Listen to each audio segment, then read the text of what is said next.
Oke, bismillahirrahmanirrahim. Assalamualaikum warahmatullahi wabarakatuh.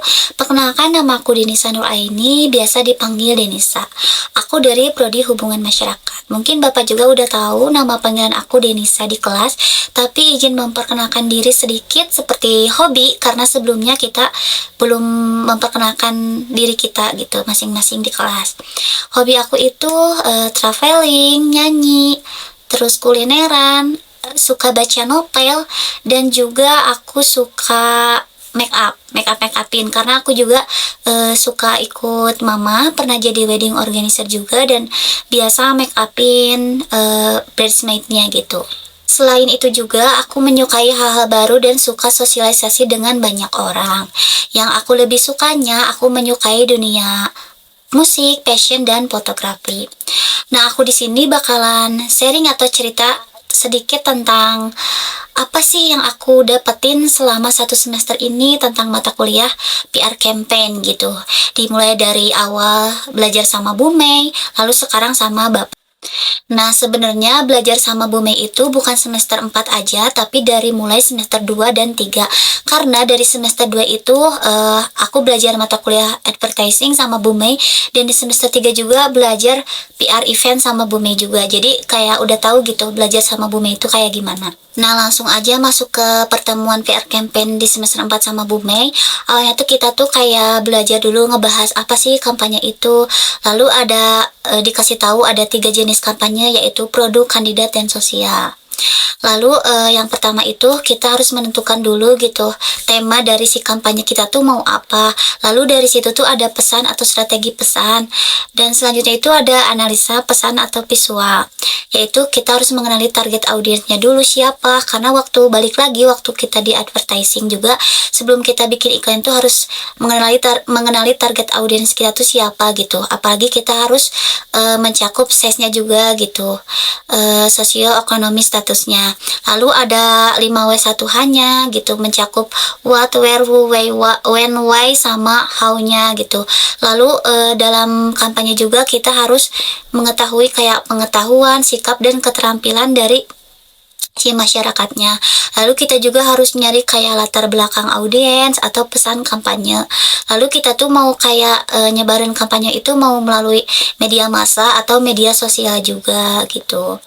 Karena kan belajar sama Bu Mei juga awalnya tuh kayak tiap kita pertemuan tuh belajarnya tuh kayak kita tuh dibagi kelompok tapi acak gitu.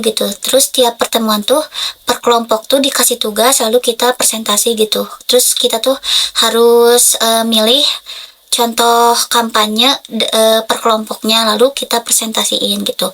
Nah, aku itu waktu itu tuh kelompok aku tuh ngambil kampanye stop pernikahan dini. Nah, di situ tuh kita kayak nyeritain tema kampanyenya apa, lalu mencakup kayak yang tadi target audiensnya buat siapa. Berarti kan kalau stop pernikahan dini itu untuk anak-anak di bawah umur. Lalu di situ kita ngecakupin kayak 5W1H-nya, kayak yang orang terlibatnya siapa, terus bagaimana sih cara agar ngasih tahu ke anak-anak di bawah umur tuh kalau misalkan bahayanya pernikahan dini tuh kayak gimana gitu ke mereka. Lalu agar kampanye kita tuh nyampe ke mereka, kita tuh harus gimana gitu, harus sampai merubah sikap atau perilaku mereka gitu. Nah, seiring berjalannya waktu sampai 7 pertemuan sama Bu Mei itu kan cerita nih ya, kalau misalkan kita tuh beres UTS tuh bakalan belajar sama Papa Ari gitu, sama Bapak. Nah, di situ tuh Bu Mei tuh kayak udah ngasih gambaran lah kalau sama Papa Ari tuh belajarnya tuh sampai kita harus ngerti banget baru bisa pindah gitu materinya. Dan bener aja waktu pertama kita beres UTS ya, nah kan belajar mau sama Bapak nih. Nah, pas pertama Bapak masuk kelas kita tuh udah kayak, ya Allah, bisa nggak ya gitu ya Pak. Karena kita juga pernah dengar gitu dari cutting sebelumnya gitu, katanya kalau kita belum belajar sama Pak Fahri, nah belum kerasa gitu gimana sih PR campaign itu. Karena kan kalau pas sama Bu Mei itu lebih ke teorinya, dan kalau sama bapak itu lebih ke prakteknya, karena kan kita juga kemarin buat kampanye kan per kelompok kayak gitu. Nah, beneran aja kerasa gitu waktu belajar sama bapak tuh, sebelum kita ngerti gitu sampai bener-bener kayak dikasih tahu bahwa kayak strategi taktik itu bukan kayak gitu. revisi lagi. Kayak kemarin ya kita dikasih tugas ke rumah gitu atau latihan ke rumah. Kayak kalau misalkan kita tuh masih ada yang salah-salah, pasti gitu disuruh bapak itu kirimin ke bapak lalu revisian lagi gitu. Itu sih, tapi emang susah ya, agak susah. Cuman maksudnya jadi sama bapak itu eh, bisa bikin kita ngerti gitu belajarnya, bahwa bahwa PR campaign itu ternyata nggak segampang itu gitu. Karena ya di awal itu lah palingan pernah mikir ya, pernah ngobrol-ngobrol juga sama teman-teman, lah palingan PR campaign juga ya kayak keting kemarin lah bikin kampanye gitu gitu ya. Ya dipikir mah gampang gitu, tapi waktu kita ngerjain tidak segampang itu. Karena Pak Denisa juga pernah ya nanya ke teman-teman, apa sih bedanya strategi dan taktik gitu.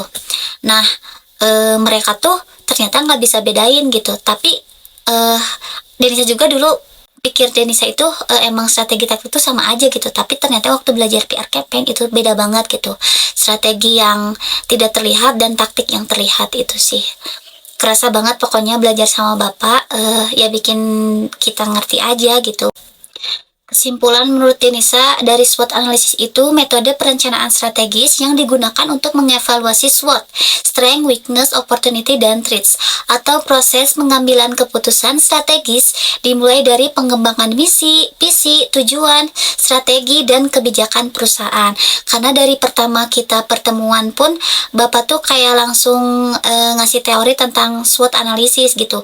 Bapak tuh bener-bener nanya dari mulai strength, weakness, opportunity, dan threats gitu. Apa sih SWOT itu? Dan Bapak juga ngasih tugas sama kita di kelas. Tugasnya itu nganalisis SWOT diri kita sendiri gitu. Nah dari situ Denisa tuh lebih ngerti gitu apa sih SWOT analisis itu. Nah lanjut dari materi SWOT analisis langsung ke PR campaign-nya, yaitu dimulai dari riset dulu, lalu dari tujuan campaign-nya itu apa, lalu ada goals atau hasil akhir yang ingin dicapai. Lalu kita belajar sama Bapak itu juga ada smart kampanye, yaitu S-nya spesifik atau jelas, lalu ada measurable bisa diukur, lalu ada achievable bisa dilakukan, lalu R-nya itu ada relevan atau tepat sasaran, lalu T-nya itu time bound atau terikat waktu. Nah, sesudah smart kampanye itu ada objektif. Objektif di sini itu harus realistis dan relevan. Realistis itu artinya nyata atau mampu dilakukan, dan relevan itu artinya tepat sasaran. Lalu ada target. Perilaku penting ditarget. Lalu ada pesan kampanye. Pesan kampanye itu harus asertif atau harus jelas dan tidak ambigu. Lalu selanjutnya ada strategi dan taktik. Strategi ini yang tidak terlihat dan taktik yang terlihat. Nah, balik lagi ke awal waktu belajar sama Bu Mei, perubahan kampanye itu ada di perubahan pikiran, sikap, dan perilaku. Lalu langkah-langkah selanjutnya yaitu ada timeline atau perencanaan waktu eksekusi, lalu ada budgeting atau penganggaran, atau yaitu yang terakhir ada measurement, yaitu pengukuran atau tolak ukur keberhasilan dari kampanye kita. Nah, di PR campaign juga kita belajar yang namanya SWOT matrix. Yang pertama itu ada SO, strength, dan opportunity digabungkan, yang hasilnya itu kesimpulannya pasti positif. Lalu ada ST, strength, dan traits digabungkan, hasilnya bisa negatif atau positif. Lalu ada WO, weakness, dan opportunity. Lalu ada WT, weakness, dan traits gitu. Jadi SWOT matrix ini digabungkan, lalu nanti kita cari kesimpulannya, lalu kita bisa munculkan strategi apa yang bakalan kita ambil gitu dari kesimpulan SWOT matrix ini. Nah, di akhir pembelajaran sebelum praktik kampanye yang per kelompok itu, Bapak itu ngasih materi tentang timeline dan budgeting. Yang aku tangkap tuh ada 3 phase dari timeline. Yang pertama itu ada per survey, lalu ada creating measurement, lalu ada dealing with vendor, dan supporting people. Yang kedua itu ada action dan media relation, dan yang ketiga ada media outreach dan its work or nay. Lalu ada detail activity dari budgeting. Yang pertama itu ada preparation, yang kedua ada tactic auction, dan yang terakhir itu ada measurement, yang artinya itu adalah tolak ukur keberhasilan dari kampanye kita gitu.